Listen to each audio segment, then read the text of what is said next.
Hey everybody, Blaine Seitz here, Master Club Fitter and Director of Instruction for the Tour Shot Golf Academy.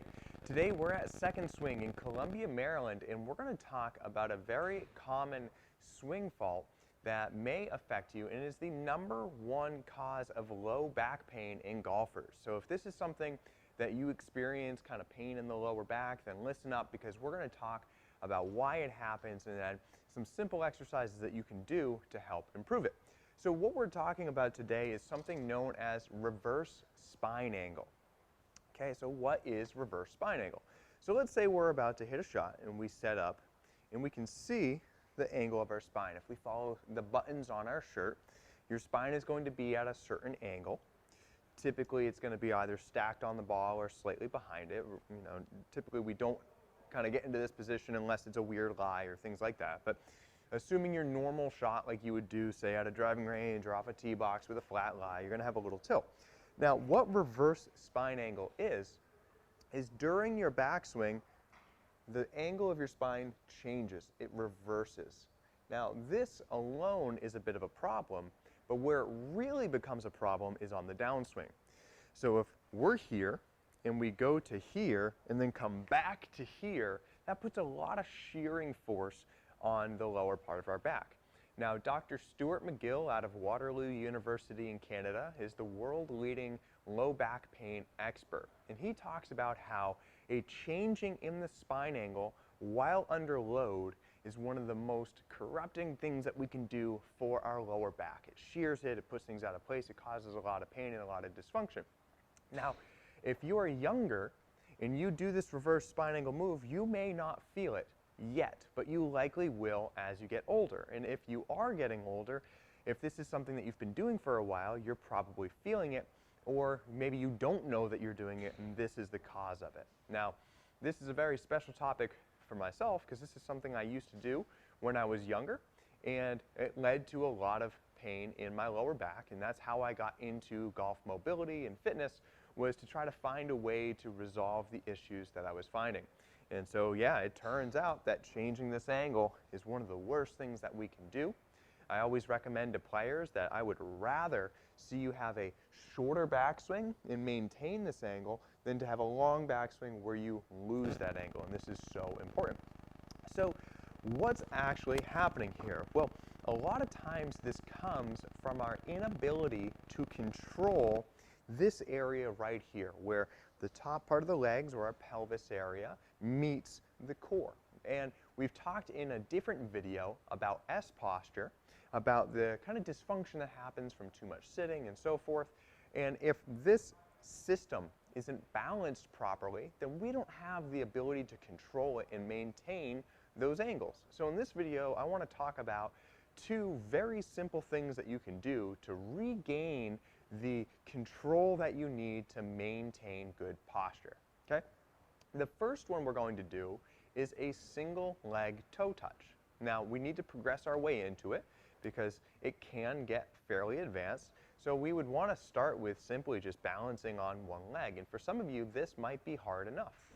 If you need to, hold on to something, or maybe even grab a couple of clubs and, okay, let's balance on one leg, and then let's remove one hand, and then let's remove the other hand so that you can ultimately balance on one leg.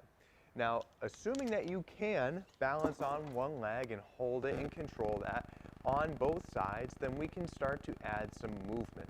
And we're going to start with a hinging of the hips.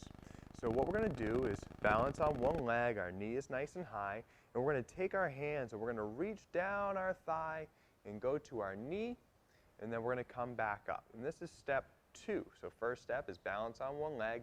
Second step is to be able to control this. It's not about how fast you go, it's about being able to control that movement.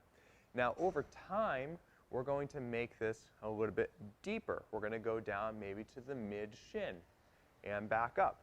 And ultimately, we want to be able to get down to the toe and back up without relying on the ground. I don't want you to come down and use your hands for balance and then come back up.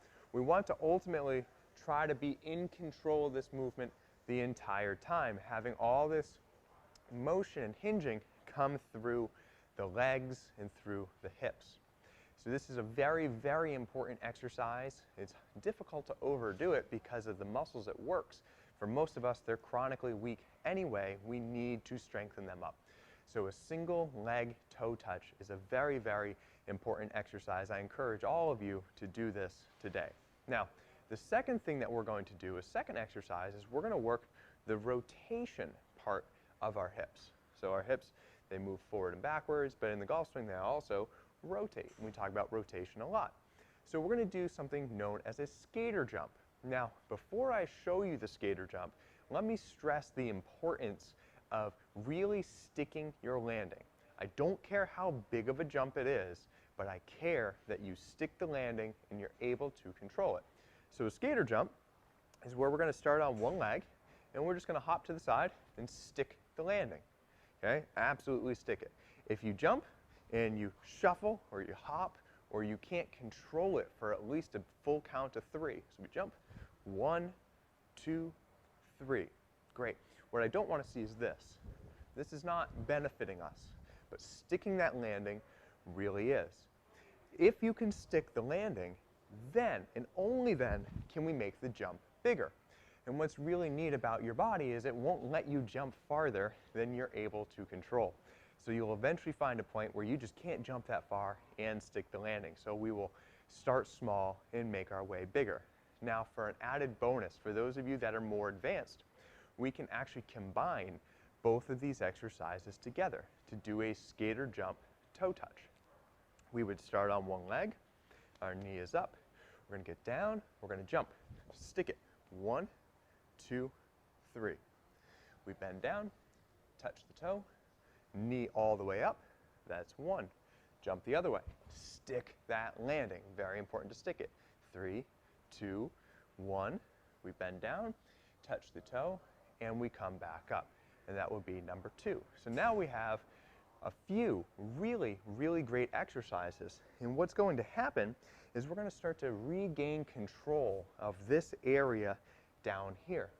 And so now, rather than losing our posture, we're able to really sit into these hips and create a lot of power with our legs and maintain that posture.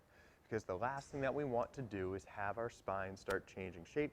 Like I said at the beginning of the video, it's the #1 cause of low back pain in golfers. So this is an incredibly important set of exercises for you to master.